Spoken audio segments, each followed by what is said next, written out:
Enrique de Rosa Alabaster es psiquiatra, neurólogo. La verdad, un gusto poder escucharlo. Enrique, ¿cómo anda? Buen día. Buen día, Daniel, ¿cómo le va? Gracias por su llamado. Por favor, un gusto poder escucharlo porque nos quedamos con esta suerte de introducción y nos llenábamos de dudas de qué nos deja este año y pensar hacia el año que viene. Pero cambiamos con esto, con todo lo que nos tocó vivir y los que nos llevó a replantearnos y muchas veces hasta encontrarnos nosotros mismos cuando nos habían enseñado hasta hace poquito, hasta hace el 2019, que había que correr, trabajar y trabajar nada más todo el día. Yo creo que el gran dilema, Daniel, es ese. Yo lo escuchaba y una brillante comparación. Cuando uno hace una perspectiva, una línea histórica, empieza a cobrar conciencia del tiempo, el tiempo que vive, ¿no? Y sí, bueno, la Argentina en particular ha vivido de saltos, de crisis y demás, pero evidentemente esta ha sido una especie de crisis terminal, y ya no terminal en el sentido necesariamente dramático, que sí lo fue de todas maneras, pero que sí es un cambio de época. A ver, evidentemente los episodios que vivimos anteriormente, como decía Malvinas, esto, el otro, golpe militar, implicaban un momento y en alguna medida como cuando uno padece una enfermedad, esa enfermedad tiene una curva y en algún momento uno supone que esa curva vuelve a una especie de normalidad. Y acá lo que se está tratando es directamente un cambio de época en que no vamos a volver atrás. Yo leía esta mañana una nota en la que citaban a un colega que al principio de toda esta pandemia decía, no, esto no va a afectar a la gente, y hoy admite, lamentablemente tarde, que no vamos a volver a ser lo mismo, que nuestra vida va a cambiar definitivamente. Y creo que ese es el dilema. Mientras que en una época, por ejemplo, de golpe militar, volvíamos a la democracia y teníamos una especie de vuelta a la normalidad, acá no va a haber esa normalidad, pero va a haber un mundo incierto, y esa incertidumbre va a depender de cada uno y de las sociedades cómo lo tomen, a su favor o no, que signifiquen su caída. Ahora, ¿la incertidumbre está dado por la enfermedad o la incertidumbre va a estar dado por el hecho de decir, ¿qué hago yo de mi vida?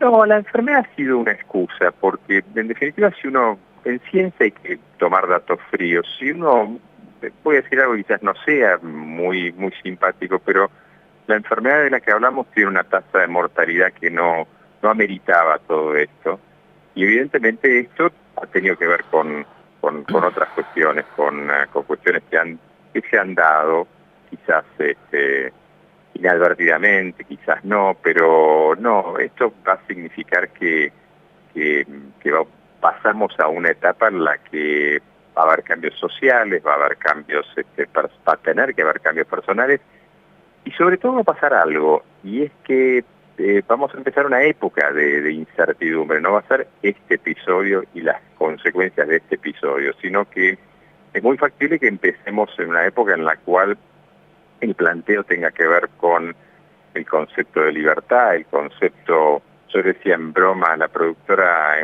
o en serio, bueno, me tienen que invitar a Corrientes, y de golpe pensaba, bueno, el desplazarnos ha sido un tema. Entonces, las cosas más elementales de la vida humana va a haber que replanteárselas, y eso implica que va a haber que replantearse también cómo es la vida, de qué se trata la vida, y en ese sentido hay algo bueno, porque nos arroja a una perspectiva existencial, ¿no?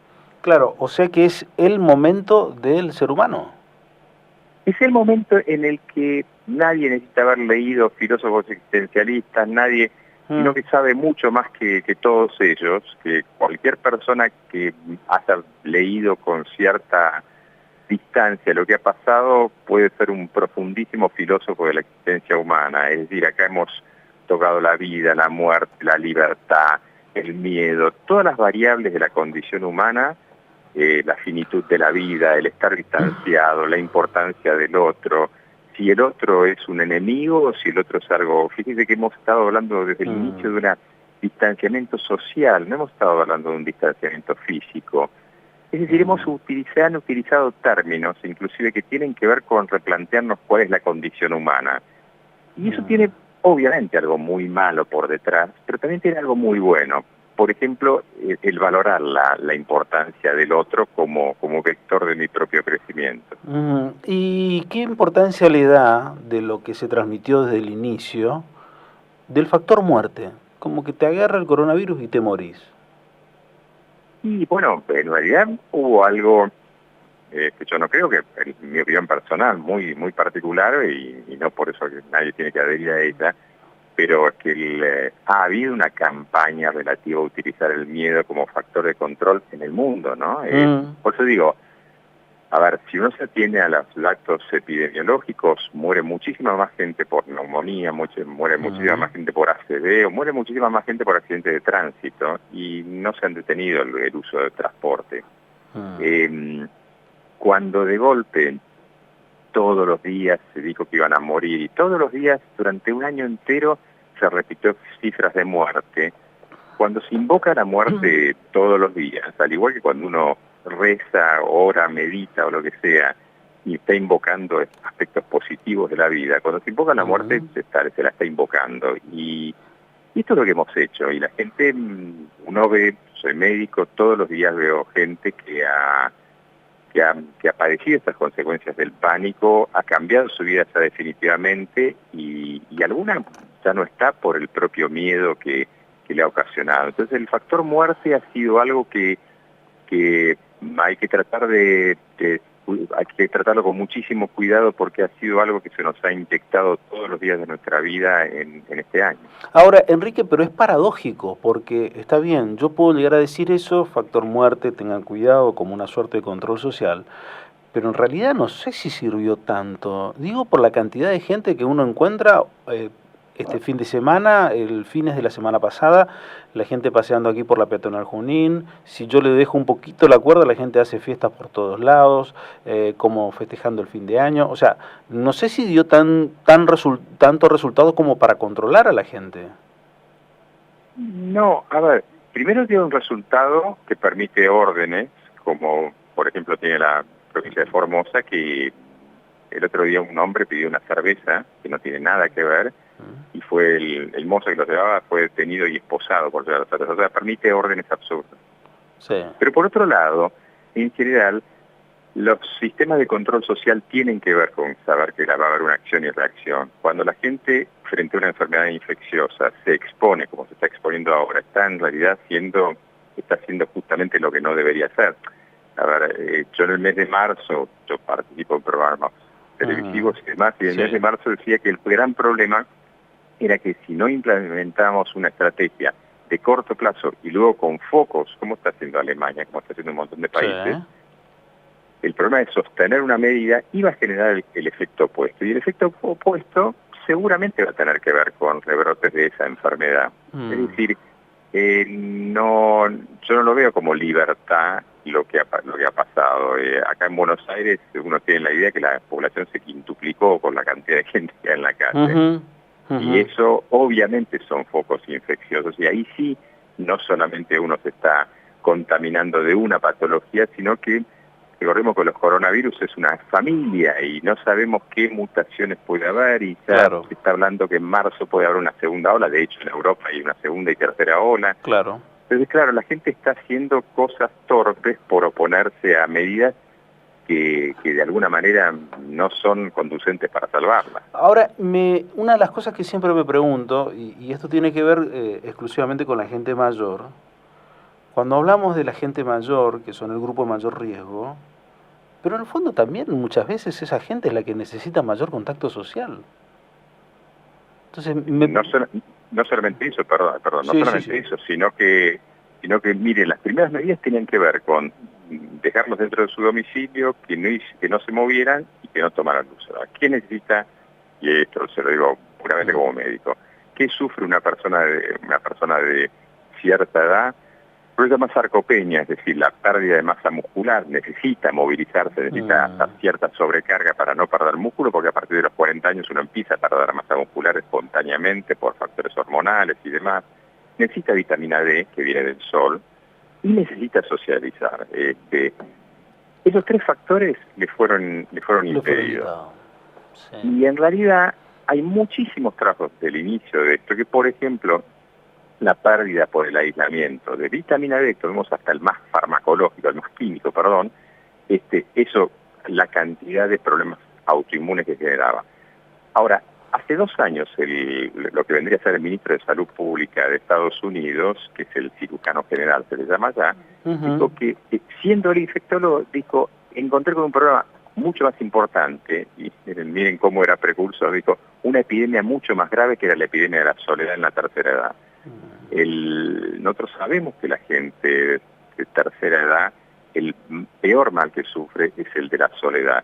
Y se les inculcó, se los sometió a condiciones que era sabido que iban a terminar mal, y de hecho han terminado mal en cantidad de casos.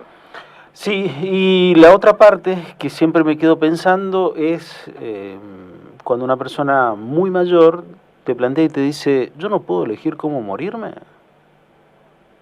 Bueno, fíjese, qué interesante hablar con usted, porque fíjese que en este momento, en el mundo, España por un lado, creo, Suiza por otro lado, y Chile, están votando leyes de eutanasia. Leyes en las cuales, de la misma manera que nosotros acá estamos votando leyes para el aborto, en que una tercera persona decide sobre otra aún por nacer, allá se implica que la persona tenga derecho a decidir sus condiciones de vida y muerte.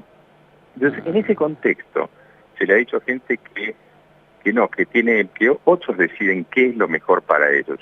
Hubo un caso emblemático acá en Buenos Aires, mientras una señora desesperada por sol, salió con una reposera en el medio de un parque, no había nadie, y fue la policía a buscarla. Al mismo tiempo, en los lugares carenciados a pocas cuadras de quien conozca Buenos Aires, es la Villa 31 y el otro estaba en la Avenida Libertador, la gente estaba hacinada y a nadie le preocupó. Y en ese momento todavía no estaban haciendo testeos. Sí, por eso decía que es el año de la condición existencial.